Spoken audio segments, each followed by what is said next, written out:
हमारे इस YouTube channel के सेगमेंट फास्ट न्यूज में आप तमाम का इस्तकबाल है। इस वीडियो में आप देख सकते हैं कमेंटों में बहुत ज्यादा खबरें। तो आइए शुरू करते हैं वीडियो को और देखते हैं आज की ताजा तरीन खबरें।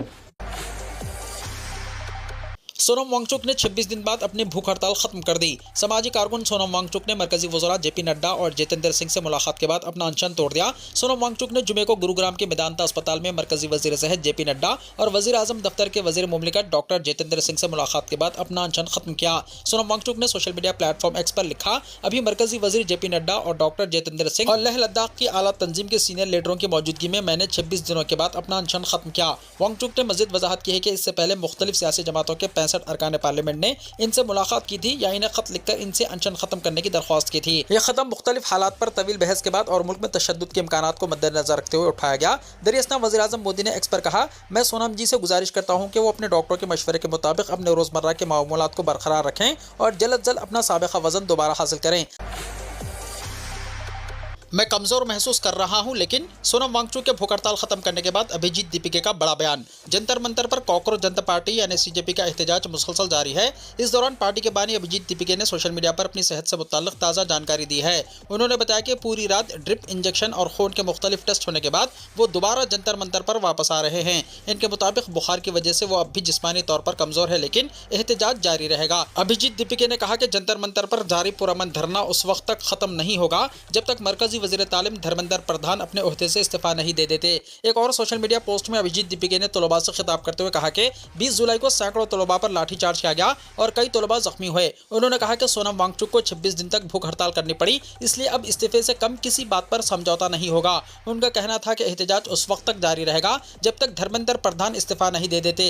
एहतजाज के दौरान मुजाहिरीन ने धर्मेंद्र प्रधान इस्तीफा दो और इस्तीफा देना होगा वरना रोज धरना होगा जैसे नारे भी लगाए। दूसरी जानिब सीजेपी के तर्जुमान आशुतोष रांका ने बताया कि पार्टी मुसलसल सोनम वांगचुक से भूख हड़ताल खत्म करने की अपील कर रही थी क्योंकि उनकी सेहत मुसलसल खराब हो रही थी। उन्होंने कहा कि इन्हें सोनम वांगचुक पर फख्र है कि उन्होंने हुकूमत से सीजेपी के 2 मुतालबात मनवा लिए। रांका के मुताबिक हुकूमत ने यकीन दहानी कराई है कि एहतजाज में शामिल अफराद के खिलाफ कोई कानूनी कार्रवाई नहीं की जाएगी और जख्मी मुजाहिरीन को मुआवजा दिया जाएगा। अगरचे इस हवाले से अभी तक कोई तहरीरी हुक्म जारी नहीं हुआ, लेकिन इसी यकीन दहानी के बाद सोनम वांगचुक ने अपनी भूख हड़ताल खत्म कर दी। उन्होंने वाज़ेह किया है कि सीजेपी का जंतर मंतर पर धरना बदस्तूर जारी रहेगा और ये सिर्फ उस वक्त खत्म होगा जब धर्मेंद्र प्रधान अपने ओहदे से इस्तीफा देंगे। एहतजाजी तलबा की तायद में तेलंगाना के तालीमी इदारे बंद रहे। तलबा तंजीमों की जानिब से बंद की अपील के बाद रियासत तेलंगाना भर में तमाम तालीमी इदारे बंद रहे। नीट के सवालिया पर्चे के लीक होने, दिल्ली में तलबा पर मुबैना लाठी चार्ज और तालीमी निज़ाम के हवाले से मरकजी हुकूमत की पॉलिसी के खिलाफ एहतजाज करते हुए तलबा तंजीमों ने जुमे के रोज़ तालीमी इदारों की बंद की अपील की थी। NSUI के रियासती सदर वेंकटा स्वामी और दिगर कायदीन ने बंद का जायजा लिया और इसकी निगरानी की। बंद के पेश नज़र college Narayan Rao health university, Osmania university और JNTU के दायरे अख्तियार में जुमे को होने वाले तमाम एग्जाम्स पोस्टपोन कर दिए गए। बेशर तालीमी इदारे बंद रहे जबकि बाज़ तालीमी इदारों को खुला रखा गया। तलबा की हिमायत में KTR का एहतजाज, सालगिरह की तकरीबात मनसूख करके सियाह लिबास में इंदिरा पार्क के धरने में शरीक। दिल्ली में तलबा की तहरीक से इजहार यकजहती करते हुए BRS ने एहतजाजी मुहिम शुरू की। इसी सिलसिले में जुमे को BRSV की क़यादत में हैदराबाद के इंदिरा पार्क में एहतजाजी मुजाहरा किया गया, जिसमें BRS के वर्किंग सदर KT रामाराव ने शिरकत की। KTR ने अपने 50वें सालगिरह के तमाम तकरीबात मनसूख कर दी और सियाह कमीज पहनकर एहतजाज में शरीक हुए। BRS की अपील पर बड़ी तादाद में तलबा इंदिरा पार्क पहुंचे और एहतजाज में हिस्सा लिया। KTR ने कहा कि वो तलबा की तहरीक के साथ खड़े हैं और मरकज़ की BJP हुकूमत और रियासती कांग्रेस हुकूमत की जानिब से तलबा और बेरोजगार नौजवानों के साथ होने वाली नाइंसाफियों को अवाम के सामने उजागर करेंगे। उन्होंने इल्जाम किया कि इंतखाबात के दौरान नौजवानों से बड़े बड़े वायदे किए गए, लेकिन इख्तिदार में आने के बाद इन्हें पूरा नहीं किया गया। उन्होंने कहा कि BRS नौजवानों को मुनज़्ज़म करके झूठे वादे करने वाली हुकूमतों से जवाब तलब करेगी। KTR ने यह भी कहा कि BRS दोबारा इख्तिदार में आने पर नौजवानों की फलाह, सरकारी मुलाजिमतों की भर्तियों, एग्जाम्स के शफाफ इनकाद और निज़ामी इस्लाहात के लिए वाज़ेह पॉलिसी नाफिज करेगी। SIO तेलंगाना का हैदराबाद की तारीखी मक्का मस्जिद और चार मीनार के करीब ज़बरदस्त एहतजाज। Students Islamic organisation of India यानी SIO तेलंगाना के ज़ेर एहतमाम जुमा 24 जुलाई 2026 को तारीखी चार मीनार के करीब एहतजाज मुनक़्क़िद किया गया, जिसमें तलबा और नौजवानों की बड़ी तादाद ने शिरकत की। एहतजाज में दिल्ली और मुल्क के बेशतर मुकामात पर पुरअमन एहतजाज करने वाले तलबा पर मुबैना पुलिस तशद्दुद की शदीद मजम्मत करते हुए इंसाफ, जवाबदेही और तलबा के जमहूरी हुकूक़ के तहफ़्फ़ुज़ का मुतालबा किया गया। इस मौके पर खिताब करते हुए सदर SIO तेलंगाना मोहम्मद फराज अहमद ने कहा कि कौमी सतह के मुख्तलिफ एग्जाम्स में मुसलसल बेज़ाब्तियों, मुबैना बदउनवानियों, पर्चों के इफ्शा होने और इंतजामी नाकामियों ने मुल्क भर के तलबा और इनके वालिदैन के एतमाद को बुरी तरह मजरू किया है। उन्होंने कहा है कि लाखों तलबा का मुस्तकबिल एक नाकिस और गैर मौसर इम्तिहानी निज़ाम की नज़र नहीं किया जा सकता। उन्होंने मरकजी वज़ीर तालीम धर्मेंद्र प्रधान से फौरी इस्तीफ़े का मुतालबा करते हुए कहा कि नेशनल टेस्टिंग एजेंसी यानी NTA शफाफ, मुनसिफाना और काबिल एतमाद एग्जाम्स के इनेकाद में मुसलसल नाकाम रही है। लिहाजा इस इदारे को तहलील करके एक मौसर, शफाफ और जवाबदेह इम्तिहानी निज़ाम कायम किया जाना चाहिए। मोहम्मद फराज अहमद ने मज़ीद कहा कि बार बार एग्जाम्स में होने वाली बेज़ाब्तियों ने बरसों की मेहनत करने वाले तलबा को शदीद ज़हनी दबाव, बेयकीनी और इज़्तिराब में मुब्तला कर दिया। उन्होंने पुरअमन एहतजाज करने वाले तलबा के खिलाफ ताकत के इस्तेमाल की भी सख्त मजम्मत करते हुए कहा कि जमहूरी मुआशरे में इख्तिलाफ राय को दबाने के बजाय इसका एहतराम किया जाना चाहिए। SIO तेलंगाना ने इस अज़्म का इयादा किया कि वो तलबा के हुकूक़ के तहफ़्फ़ुज़ के लिए अपनी जिद्दोजहद जारी रखेगी और हुकूमत से मुतालबा किया कि एक ऐसा इम्तिहानी निज़ाम कायम किया जाए जो मुकम्मल तौर पर शफाफ, मुनसिफाना, जवाबदेह, बदउनवानी से पाक और तलबा दोस्त हो।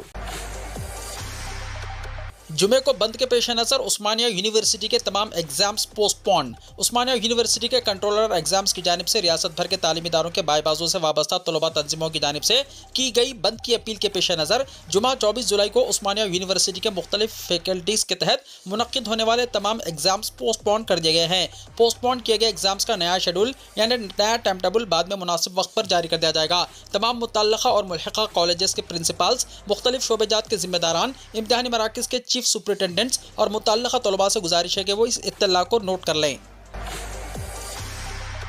नीट तलबा की मौत के मामले पर उस्मानिया यूनिवर्सिटी में तलबा तंजीमों का एहतजाज। नीट एग्जाम से मुतल्लक मुबैना बेज़ाब्तियों और तलबा के मसाइल पर हैदराबाद की उस्मानिया यूनिवर्सिटी में मुख्तलिफ तलबा तंजीमों ने एहतजाज करते हुए मरकजी वज़ीर तालीम धर्मेंद्र प्रधान से इस्तीफ़े का मुतालबा किया। एहतजाज के दौरान तलबा तंजीमों ने सवाल उठाया कि अगर नीट से मुतल्लक तनाज़े के दौरान 22 तलबा की मुबैना तौर पर जाने गई हैं तो क्या इसकी जिम्मेदारी कबूल करते हुए मरकजी वज़ीर तालीम को इस्तीफ़ा नहीं देना चाहिए। मुज़ाहिरीन ने इल्ज़ाम किया है कि मुल्क भर में तलबा और मुख्तलिफ तंजीमों की जानिब से धर्मेंद्र प्रधान के इस्तीफ़े का मुतालबा किए जाने के बावजूद वो पार्लियामेंट में मौजूद हैं और तलबा के मसाइल को संजीदगी से नहीं लिया जा रहा है। तलबा तंजीमों ने नई दिल्ली के जंतर मंतर पर एहतजाज करने वाले तलबा के खिलाफ मुबैना पुलिस कार्रवाई पर भी शदीद एतराज़ किया।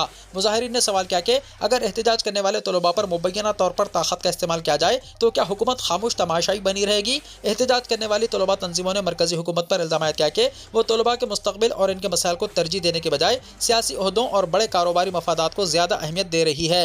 मुज़ाहिरीन ने हुकूमत से मुतालबा किया है कि नीट एग्ज़ाम और दीगर मुसाबिक़ती एग्जाम्स में शफाफियत को यकीनी बनाया जाए, मुबैना बेज़ाब्तियों की गैर जानिबदाराना तहक़ीक़ात कराई जाए और तलबा के मुतालबात पर फौरी तवज्जो दी जाए। तलबा तंजीमों ने धर्मेंद्र प्रधान के इस्तीफ़े और इम्तिहानी निज़ाम में इस्लाहात के मुतालबे को दोहराते हुए कहा कि तलबा के मुस्तकबिल के तहफ़्फ़ुज़ के लिए हुकूमत को फौरी और मौसर इक़दाम करने चाहिए। स्कूली यूनिफॉर्म पर तलबा से उनकी राय हासिल की जाए, ओहदेदारों को चीफ मिनिस्टर रेवंत रेड्डी की हिदायत। चीफ मिनिस्टर रेवंत रेड्डी ने कहा कि रियासत में तलबा को स्कूली यूनिफॉर्म तकसीम करने के बाद हर स्टूडेंट से व्हाट्सएप के जरिए यूनिफॉर्म के मियार, साइज़ और दीगर उमूर पर राय ली जाए। उन्होंने वाज़ेह किया है कि आइंदा तालीमी साल से यूनिफॉर्म की तकसीम, रंग और दीगर फैसले तलबा की राय की बुनियाद पर किए जाएंगे। चीफ मिनिस्टर ने MCRH-RD के बोधी पवेलियन में मुनक्किदा आला सतही इजलास में तलबा को यूनिफॉर्म की तकसीम के इंतजाम का जायजा लिया। उन्होंने दो टोक अंदाज में कहा कि सरकारी स्कूलों और हॉस्टल्स में ज़ेर तालीम तलबा को फराहम किए जाने वाले यूनिफॉर्म के म्यार पर किसी भी किस्म का समझौता नहीं किया जाएगा। उन्होंने हुक्काम को हिदायत की है कि 15 अगस्त तक तमाम तलबा को यूनिफॉर्म फराहम कर दिया जाए। उन्होंने खबरदार किया है कि इस मामले में किसी किस्म की सुस्ती या गफलत बर्दाश्त नहीं की जाएगी। चीफ मिनिस्टर ने SERP की CEO दिव्या को हिदायत दी है कि वो जिला कलेक्टरों के साथ रब्ता कायम करके खवातीन के सेल्फ हेल्प ग्रुप्स के जरिए सिलाई के काम में तेजी लाएं। चीफ मिनिस्टर ने कहा कि साबिक़ हुकूमत के दौर में तलबा में यूनिफॉर्म की गैर मुनज़्ज़म अंदाज में तकसीम की जाती थी, लेकिन मौजूदा हुकूमत पूरे निज़ाम में इस्लाहात कर रही है ताकि मियारी यूनिफॉर्म फराहम की जा सके। उन्होंने हुक्काम को हिदायत की है कि वो हमेशा इस बात को जहन में रखें कि इनकी खिदमत गरीब बच्चों के लिए है। चीफ मिनिस्टर ने मुतल्लका हुक्काम को हिदायत की है कि आइंदा तालीमी साल में 2 जून तक तमाम तलबा को यूनिफॉर्म की फराहमी यकीनी बनाने के लिए पहले से मनसूबाबंदी की जाए। इंदिरम्मा हाउसिंग स्कीम के लिए ज़ात और आमदनी का सर्टिफिकेट ज़रूरी नहीं। तेलंगाना हुकूमत की जानिब से मुतारिफ कराई गई इंदिरम्मा LIG हाउसिंग स्कीम से मुतल्लिक़ शहरों के तमाम सवालात और शुकूक और शुबहात का इज़ाला करते हुए हाउसिंग कमिश्नर VP गौतम ने बताया कि जो शहरी गुज़िश्ता 10 साल से कोर एरिया में किराए के मकानात में जिंदगी बसर कर रहे हैं वो इस स्कीम के लिए मुकम्मल तौर पर अहल हैं। हाउसिंग कमीशन ने वाज़ेह किया है कि शहरियों की सहूलत के लिए दस्तावेजात के लुज़ुम को इंतहाई आसान बना दिया गया है। दरख्वास्त दहिंदगान को ज़ात की तस्दीक, आमदनी और रिहायशी सर्टिफिकेट फराहम करने की मुकम्मल ज़रूरत नहीं है। ख़ानदान के दीगर अफराद के आधार नंबर और फ़ोन नंबर फराहम करना ही काफ़ी है। गैर शादीशुदा अफराद फॉर्म में अनमैरिड के ऑप्शन का इंतखाब करके अपने वालिदैन की आधार तफसीलात दर्ज कर सकते हैं। अगर आधार कार्ड पर पता किसी दूसरे असेंबली हल्के का है लेकिन शहरी इस वक्त पहले मरहले के 16 असेंबली हल्कों में रह रहा है तो वो मौजूदा रिहायशी हल्के, वार्ड और सर्कल की तफसीलात दर्ज करके वहीं से अप्लाई करें। अगर दरख्वास्त दहिंदे की जानिब से गलत मालूमात दी गई हों या इनके खानदान को माजी में हुकूमत की जानिब से हाउसिंग वगैरह जैसे बड़े फवायद मिल चुके हों तो इन्हें पहले मरहले में नाअहल करार दिया जाएगा। जिन खानदानों को पहले फवायद मिल चुके हैं इनकी दरख्वास्तों पर आइंदा मरहले में गौर किया जाएगा, क्योंकि स्कीम का बुनियादी मकसद उन गरीबों को छत फराहम करना है जो 10 बरसों से किराए के मकानात में रह रहे हैं। हाउसिंग कमिश्नर वीपी गौतम ने कहा कि अगर किसी दरख्वास्त गुजार को मकान अलॉट नहीं होता है तो इनकी जमा कराई गई रकम डायरेक्ट इनके फ़ोन पे, गूगल पे या दिगर UPI से मुंसलिक बैंक अकाउंट में मुंतकिल कर दी जाएगी। उन्होंने कहा कि हाउसिंग अलॉटमेंट का अमल मुकम्मल होने के अगले ही दिन फीस वापस करने के मुकम्मल इंतजाम कर रहे हैं। हैदराबाद की मक्का मस्जिद में नौजवान पर तेजधार हथियार से हमला। हैदराबाद की तारीखी मक्का मस्जिद में एक नौजवान पर हमले का वाक़या पेश आया। पुलिस के मुताबिक उत्तर प्रदेश से ताल्लुक़ रखने वाले 19 साल नौजवान के चेहरे और बाजू पर उस वक्त जख्म आए जब चार मीनार के करीब वाक़ मक्का मस्जिद में एक शख्स ने इस पर तेजधार हथियार से हमला कर दिया। अगरचे ये वाक़या 19 जुलाई इतवार को पेश आया था लेकिन इसकी इत्तला 23 जुलाई जुमेरात को मंजर-ए-आम पर आई। पुलिस ने मुलजिम की शनाख्त 55 साल सिराज के तौर पर की है। चार मीनार पुलिस ने इसे 24 घंटों के अंदर गिरफ्तार करके अदालती तहवील में दे दिया। FIR के मुताबिक शिकायत कुनिंदा मोहम्मद इरशाद अपने भाई के साथ रहने और सिलाई का काम सीखने के लिए हैदराबाद आया हुआ था। KTR का चीफ मिनिस्टर रेवंत रेड्डी को कानूनी नोटिस, 48 घंटे के अंदर मुआफ़ी मांगने का मुतालबा। BRS के कारगुजार सदर तारक रामाराव ने चीफ मिनिस्टर रेवंत रेड्डी को कानूनी नोटिस भेजते हुए ग्लोबारीना टेक्नोलॉजीज से मुताल्लिक अपने इल्जामात पर 48 घंटों के अंदर मुआफ़ी मांगने का मुतालबा किया है। KTR ने कहा कि चीफ मिनिस्टर ने बगैर किसी सबूत के इनके खिलाफ झूठा प्रोपोगेंडा किया है। उन्होंने कहा कि ग्लोबारीना कंपनी से इनका ना कोई माली ताल्लुक है और ना ही इसमें इनकी कोई मिल्कियत या शिराकतदारी है। उन्होंने मजीद कहा कि इन्हें कंपनी का बेनामी मालिक करार देना और CBSE के कॉन्ट्रैक्ट दिलवाने का इल्ज़ाम मुकम्मल तौर पर बेबुनियाद है। KTR का कहना था कि एक आला आईनी ओहदे पर फायज शख्स को बगैर सबूत ऐसे इल्जामात नहीं लगाने चाहिए और ये सब इनकी साख को नुकसान पहुंचाने और सियासी फायदा हासिल करने के लिए किया गया है। उन्होंने खबरदार किया है कि अगर मुकर्ररा मुद्दत के अंदर चीफ मिनिस्टर मुआफ़ी नहीं मांगते तो इनके खिलाफ दीवानी और फौजदारी कार्रवाई के साथ हित्ता की इज्जत का मुकदमा भी दायर किया जाएगा। तेलंगाना ओपन स्कूल में एडमिशन की आखिरी तारीख 27 जुलाई। तेलंगाना ओपन स्कूल के कोऑर्डिनेटर अखलाक पाशा ने इत्तला दी है कि तेलंगाना ओपन स्कूल सोसाइटी की जानिब से SSC और इंटरमीडिएट कोर्सेज में एडमिशन का आगाज़ हो चुका है। एडमिशन हासिल करने की आखिरी तारीख 27 जुलाई मुकर्रर की गई है। तफसीलात के लिए फ़ोन नंबर 6301297325 पर कॉन्टैक्ट किया जा सकता है। तेलंगाना में आइंदा एक हफ्ते तक बारिश का सिलसिला जारी रहेगा। महकमे मौसमियात ने अलर्ट जारी किया। तेलंगाना में गुज़िश्ता चंद रोज़ से जारी बारिशों के बाद रियासत भर में मानसून की सरगर्मियां मज़ीद तेज़ होने का इम्कान है। महकमे मौसमियात हैदराबाद की ताज़ा सूरत-ए-हाल के मुताबिक आइंदा एक हफ्ते तक रियासत के मुख्तलिफ अज़ला में वक्फे से बारिश, गरज चमक और तेज़ हवाओं का सिलसिला जारी रहेगा। महकमे मौसमियात के मुताबिक हैदराबाद में आइंदा 24 घंटों के दौरान आसमान ज़्यादातर अबर आलूद रहेगा जबकि शहर के मुख्तलिफ इलाकों में हल्की बारिश या बूंदाबांदी मुतवक्को है। इस दौरान ज़्यादा से ज़्यादा दर्जा हरारत तकरीबन 31 डिग्री और कम से कम 23 डिग्री रहने का इम्कान है। इत्तलात के मुताबिक 24 जुलाई से 29 जुलाई तक तेलंगाना के मुख्तलिफ अज़ला में रोजाना कहीं ना कहीं बारिश और गरज चमक के साथ बादल बरसने का इम्कान है।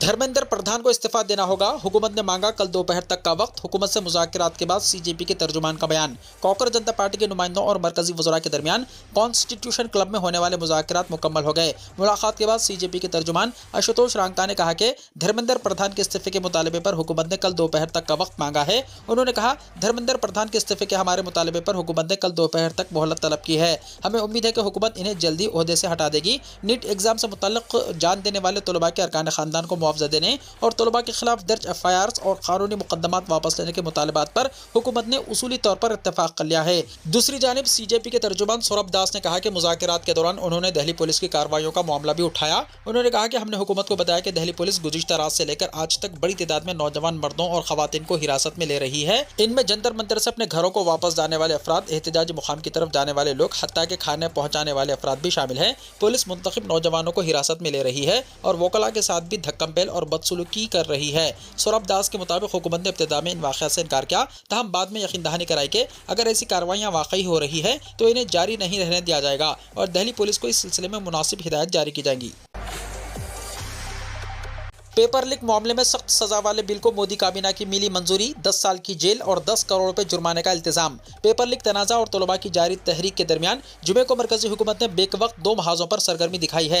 एक जानिब वज़ीर आज़म नरेंद्र मोदी की सदारत में काबीना कमेटी ऑन सिक्योरिटी यानी CCS और काबीना कमेटी ऑन इकोनॉमिक अफेयर्स यानी CCEA के इजलास के बाद मरकजी काबीना का एक अहम इजलास हुआ, जिसमें तरमीम शुदा पेपर लीक बिल के मुसव्वदे पर बहस की गई और इसे मंजूरी दे दी गई। दूसरी जानिब काबीना के इजलास में पब्लिक एग्जामिनेशन यानी prevention of unfair means act 2024 को मजीद सख्त बनाने की तजवीज़ पर बहस हुई। हुकूमत आइंदा हफ्ते मानसून इजलास के दौरान इस तरमीमी बिल को पार्लियामेंट में पेश करने की तैयारी कर रही है। बताया जा रहा है कि इसमें पेपर लीक माफिया के खिलाफ सख्त दफात शामिल होंगी। खुसूसी फास्ट ट्रैक अदालतों को कानूनी पुष्ट पनाही दी जाएगी और फास्ट ट्रैक अदालतों को ये इख्तियार हासिल होगा कि वो 3 महीने के अंदर तहकीकात मुकम्मल करके फैसला सुना सकें। इसके अलावा पेपर लीक मामले में 10 साल की सजा और 10 करोड़ रुपए जुर्माने की भी तजवीज़ है।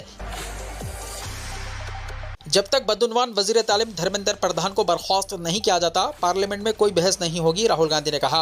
लोकसभा में हस्ब इख्तिलाफ के क़ायद राहुल गांधी ने आज पार्लियामेंट इहाते में मीडिया एहलकारों से बात करते हुए साफ लफ्जों में कह दिया है कि जब तक बदउनवान वजीर तालीम धर्मेंद्र प्रधान को बर्खास्त नहीं किया जाता, कोई बहस नहीं होगी। ये बयान उन्होंने लोकसभा की कार्रवाई 27 जुलाई की सुबह 11 बजे तक मुलतवी किए जाने के बाद दिया। आज लोकसभा की कार्रवाई पूरी तरह हंगामे की नजर हो गई। पहले तो ऐवान की कार्रवाई 12 बजे तक के लिए मुलतवी की गई और फिर जब 12 बजे कार्रवाई शुरू हुई तो थोड़ी ही देर बाद 27 जुलाई की सुबह तक के लिए मुलतवी करने का ऐलान कर दिया गया। लोकसभा में हस्ब इख्तिलाफ के क़ायद राहुल गांधी जब ऐवान ज़री की कार्रवाई मुलतवी होने के बाद ऐवान से बाहर निकले तो नामा निगारों ने इन्हें घेर लिया। इनके सवालों का जवाब देते हुए राहुल गांधी ने कहा कि रिजिजू जी ने मुझसे बोला कि अपने अराकीन पार्लियामेंट से बहस होने देने के लिए कहें। एक आम प्रोटोकॉल होता है कि अगर कोई किसी का नाम लेता है तो इसको बोलने का मौका दिया जाता है। जब मैं जवाब देना चाह रहा था तो मुझसे माइक ले लिया गया, मुझे कुछ कहने का मौका ही नहीं दिया गया। इसके बाद वो जोड़ते हैं कि मैं साफ लफ्जों में कहना चाहता हूँ, अपोजिशन के 3 मुतालबात हैं। बदउनवान वजीर तालीम को रवाना किया जाए, तलबा पर जुल्म करने वालों के खिलाफ कार्रवाई हो और वजीर आजम तलबा से माफी मांगे। गुजरात में चांदीपुरा वायरस से 12 बच्चों की मौत। जानिए कैसे फैलता है ये वायरस और इसके अलामत क्या है। चांदीपुरा वायरस को लेकर इन दिनों गुजरात में तशवीश बढ़ गई है। गुज़िश्ता चंद हफ्तों में इस बीमारी के कई मुश्तबा केसेस रिपोर्ट हुए हैं, जिससे महकमा सेहत और इंतजामिया को इसकी कड़ी निगरानी करने पर मजबूर किया गया है। ये वायरस खास तौर पर बच्चों को मुतासिर करता है और संगीन सूरतों में दिमाग पर हमला कर सकता है। यही वजह है कि इसे इंतहाई खतरनाक समझा जाता है। माहिरीन का कहना है कि अगर तशखीस और बर वक्त इलाज किया जाए तो मरीजों को बचाया जा सकता है, लेकिन लापरवाही जानलेवा साबित हो सकती है। 30 जून से 22 जुलाई 2026 तक शाम 5 बजे गुजरात में चांदीपुरा वायरस के 89 मुश्तबा केसेस रिपोर्ट हुए। इनमें से 74 नमूनों की रिपोर्ट्स मौसूल हो चुकी है, जबकि 15 की रिपोर्ट्स का इंतजार है। अब तक 18 केसेस मुस्बित आए हैं और इनमें से 12 मरीजों की मौत हो चुकी है। मरने वालों में राजस्थान के 3 मरीज शामिल है। इसलिए यह समझना जरूरी है कि चांदीपुरा वायरस क्या है और ये कैसे फैलता है। इस वायरस की शनाख्त पहली बार 1965 में महाराष्ट्र के चांदीपुरा गाँव में हुई थी, जिसके बाद इसे चांदीपुरा वायरस का नाम दिया गया था। 2003 में आंध्र प्रदेश में इस वायरस की वजह से 183 बच्चे हलाक हुए थे। इसके बाद 2004 में गुजरात में 18 बच्चों की मौत हुई थी और 2005 में मगरबी बंगाल में 49 बच्चे हलाक हुए थे। 2024 में गुजरात में फिर इस बीमारी की एक बड़ी वबा फैली, जिससे 82 बच्चे हलाक हुए थे। ये वायरस महाराष्ट्र, गुजरात, मध्य प्रदेश, आंध्र प्रदेश, तेलंगाना, उड़ीसा और बिहार जैसी रियासतों में पाया गया है। चांदीपुरा वायरस बुनियादी तौर पर रेत के मक्खियों और दीगर कीड़ों से फैलता है। रेत की मक्खियां एक आम मक्खी से तकरीबन 4 गुना छोटी होती हैं और अक्सर कच्चे मकानों की दीवारों की दरार में रहती हैं। ये बीमारी आमतौर पर 0 से 14 साल की उम्र के बच्चों में पाई जाती है। रेत की मक्खियां नम जगहों, मिट्टी की दीवारों और छोटे सुराखों में अंडे देती हैं और अफजाइश करती हैं। इस बीमारी की अहम अलामात में तेज बुखार, डायरिया, उल्टी, ऐंठन, बेहोशी या नीम बेहोशी शामिल है। माहिरीन के मुताबिक इससे बचाव के लिए घरों की दीवारों में पड़ने वाले शिकाफों को बंद किया जाए, मुनासिब धूप और वेंटिलेशन का इंतजाम होना चाहिए और बच्चों को कीड़े मार दवा से इलाज शुदा मच्छरदानी के नीचे सोना चाहिए। बच्चों को खुले सहनों में सोने से भी रोका जाए। ये बीमारी मानसून के मौसम में ज्यादा फैलती है, क्योंकि इस दौरान रेत की मक्खियां ज्यादा मुतहरिक हो जाती हैं। डॉक्टरों का कहना है कि अगर वायरस दिमाग तक पहुंच गया तो सूरत हाल संगीन हो सकती है। खासतौर पर जब इन्फेक्शन दिमाग के 60 से 70% हिस्सों को मुतासिर करता है तो मरीज को बचाना इंतहाई मुश्किल हो जाता है। इसलिए अगर कोई अलामत जाहिर हो तो फौरी तौर पर डॉक्टर से रब्ता करना जरूरी है। गुजरात में मौसलाधार बारिश से तबाही, शहर ज़ेर-ए-आब, सैकड़ों गाड़ियां डूब गईं, हज़ारों अफराद महफूज मुकामात मुंतकिल। गुजरात के जुनूबी अजला वालसाद और नौसारी में मौसलाधार बारिश ने शदीद सैलाबी सूरत हाल पैदा कर दी है। अंबरगाम में सिर्फ 28 घंटों के दौरान 43 इंच बारिश रिकॉर्ड की गई, जिससे 24 साल बारिश का रिकॉर्ड टूट गया और मामूलाती जिंदगी बुरी तरह मुतासिर हुए। वापी और अतराफ के इलाकों में 200 से ज्यादा गाड़ियां सैलाबी पानी में डूब गईं, जबकि सड़कों पर आमदोरफ्त भी मुतासिर हुई। नौसारी में कावेरी और पूर्णा नदियों में तुगयानी की वजह से सूरत हाल मजीद संगीन हो गई है। पूर्णा नदी खतरे की सतह 23 फीट से बढ़कर 24 फीट तक पहुंच गई, जिसके नतीजे में शहर का तकरीबन 30% हिस्सा ज़ेर-आब आ गया। जिले इंतजामिया, NDRF, SDRF और पुलिस ने मुश्तरका तौर पर इमदादी और राहती कार्रवाइयां तेज कर दी हैं। हज़ारों अफराद को महफूज मुकामात पर मुंतकिल करके राहती कैंपों में रखा गया है, जबकि एहतियाती तदाबीर के तौर पर मुतासर इलाकों के स्कूल और कॉलेज बंद कर दिए गए हैं। हालिया बरसों का सबसे भयानक सैलाब, 30,000 अफराद बेघर। वज़ीर दाखिला अमित शाह का आसाम को मरकजी इमदाद की यकीन दहानी। शुमाल मशरक़ी रियासत आसाम इस वक्त कुदरती आफत की शदीद जद में है। बालाई इलाकों में बादल फटने के वाक़यात और मौसलाधार बारिश की वजह से रियासत में ऐसा सैलाब आया है जिसे हालिया बरसों की बदतरीन कुदरती आफत में शुमार किया जा रहा है। सूरत हाल की संगीनी के पेश नज़र मरकजी वज़ीर दाखिला अमित शाह ने आसाम के चीफ मिनिस्टर हिमंत बिस्वा शर्मा से फ़ोन पर बात करके हालात का जायजा लिया। उन्होंने यकीन दहानी कराई कि सैलाब से होने वाले नुकसानात का दुरुस्त अंदाज़ा लगाने के लिए मरकजी हुकूमत की एक बैनुल वज़ारती टीम जल्द रियासत का दौरा करेगी। वज़ीर आला हिमंत बिस्वा शर्मा ने बताया कि रियासत के कई इलाकों में मामूल से 436% ज़्यादा बारिश रिकॉर्ड की गई। शदीद बारिश के नतीजे में उन मैदानी इलाकों में भी पानी भर गया है जहां पहले कभी सैलाब नहीं आया था। आसाम के 25 अजला में 1800 से ज़ायद गाँव मुकम्मल तौर पर ज़ेर-आब आ चुके हैं। इस कुदरती आफत में अब तक 41 अफराद की जान जा चुकी है, जबकि बड़ी तादाद में मवेशी भी हलाक हुए हैं। मजमूई तौर पर 9 लाख से ज़्यादा अफराद इस आफत से बराह रास्त मुतासिर हुए हैं। सैलाबी पानी में फंसे लोगों को महफूज मुकामात पर मुंतकिल करने के लिए भारतीय फिजाइया, कौमी डिजास्टर रिस्पांस फोर्स यानी NDRF और रियासती डिजास्टर रिस्पांस फोर्स यानी SDRF की टीमें दिन रात इमदादी कार्रवाइयों में मसरूफ़ है। दूर दराज और दीगर इलाकों से कट चुके देहात में फंसे लोगों तक खाना और ज़रूरी अशिया पहुँचाने के लिए हेलीकॉप्टरों और कश्तियों का इस्तेमाल किया जा रहा है। इंतजामिया ने अब तक 148 से ज़्यादा राहती कैंप कायम किए हैं, जहाँ तकरीबन 30,000 बेघर अफराद ने पनाह ली है। मुतासर अफराद के दरमियान 3 लाख किलोग्राम से ज़्यादा चावल और दीगर राशन भी तकसीम किया जा चुका है।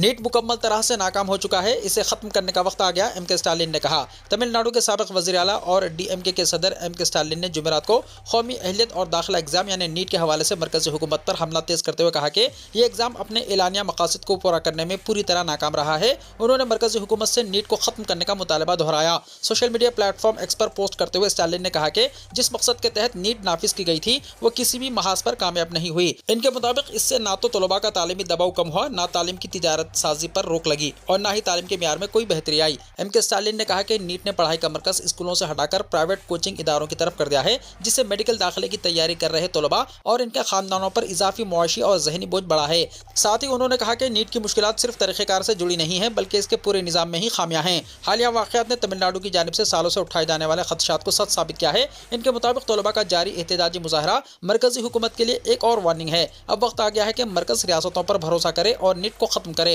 वाज़ेह है कि स्टालिन ने एक दिन पहले नई दिल्ली के जंतर मंतर पर एहतजाज कर रहे तलबा की तहरीक की हिमायत की थी। तलबा एग्जाम में मुबैना बेज़ाब्तियों के बाद इस्लाहात और नीट को ख़त्म करने का मुतालबा कर रहे हैं। एहतजाजी तलबा की हिमायत करते हुए स्टालिन ने कहा कि तमिलनाडु ने शुरू से ही वार्निंग दी थी कि नीट बड़े पैमाने पर बेज़ाब्तियों और मेडिकल की तालीम में गैर मसावी मवाक़े को फ़रोग़ देगा। ये समाजी इंसाफ के तस्वुर को कमज़ोर करता है और दही इलाकों, सरकारी स्कूलों और मुआशी तौर पर कमज़ोर तबक़ात के तलबा के साथ नाइंसाफ़ी करता है। तमिलनाडु के साबिक़ वज़ीर आला स्टालिन ने कहा कि मुल्क भर में जारी एहतजाजी मुज़ाहरों का बुनियादी मकसद महज इम्तिहानी तरीक़ेकार में इस्लाहात नहीं, बल्कि नीट को मुकम्मल तौर पर ख़त्म करना होना चाहिए। सिर्फ तरीक़ेकार की तब्दीलियों से मसला हल नहीं होगा। साथ ही उन्होंने कहा कि मेडिकल दाखिले के अमल में इंसाफ, शफ़ाफ़ियत और मसावी मवाक़े को यकीनी बनाने के लिए नीट को ख़त्म करना ही मुस्तक़िल हल है।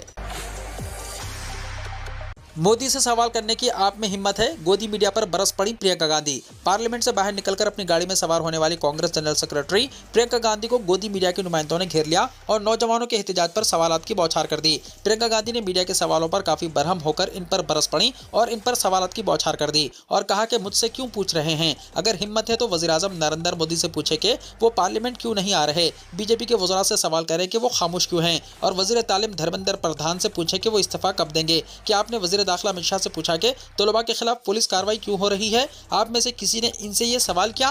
प्रियंका गांधी ने मजीद कहा, मुझसे सवाल करने से पहले हुकूमत से जवाब मांगिए, पहले मोदी, धर्मेंद्र प्रधान और अमित शाह से ये सवालात पूछें, फिर मेरे पास आइए। उन्होंने कहा कि जब मुल्क भर में नौजवान सड़कों पर एहतजाज कर रहे हैं तो हुकूमत से जवाब तलब करने के बजाय मीडिया अपोजिशन से सवालात कर रहा है। आंख के बदले आंख, कान के बदले कान, अब्बास इराक़ची ने कहा। अमेरिकी सदर डोनाल्ड ट्रंप के बयान पर ईरानी वज़ीर ख़ारजा अब्बास इराक़ची ने रद्दमल में कहा है कि हमारा दिफाई नज़रिया वाज़ेह है, आंख के बदले आंख, कान के बदले कान। अमेरिकी सदर डोनाल्ड ट्रंप ने ईरान के खिलाफ एक बार फिर पुलों और बिजली घरों पर बमबारी की धमकी दी है। उन्होंने सोशल मीडिया पर अपनी ताज़ा पोस्ट में कहा कि आज के बाद अगर इस्लामी जमहूरिया ईरान अपना हरमुज़ में किसी भी जहाज़ पर मिसाइल, रॉकेट, ड्रोन या किसी भी दूसरे आले या हथियार से हमला करता है तो अमेरिका तेहरान के दारुल हुकूमत में या इसके करीब वाक़ पुलों या बिजली घरों में से एक को बमबारी करके तबाह कर देगा। इस बयान के रद्दमल में वज़ीर ख़ारजा ईरान अब्बास इराक़ची ने कहा कि अगर ईरान की अहम तंसीबात को निशाना बनाया गया तो सख्त और फैसलाकुन जवाब दिया जाएगा।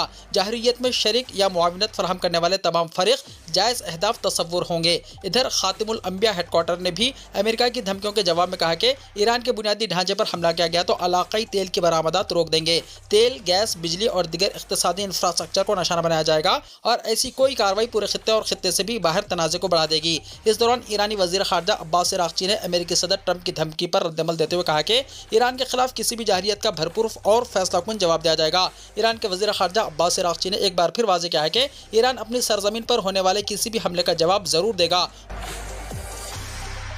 वीडियो को लाइक, शेयर कीजिए और हमारे इस YouTube चैनल को सब्सक्राइब करते हुए इसके बेल आइकॉन को भी प्रेस कर लीजिए ताकि ऐसी ही ताज़ा तरीन खबरें आइंदा भी आपको मिलती रहें।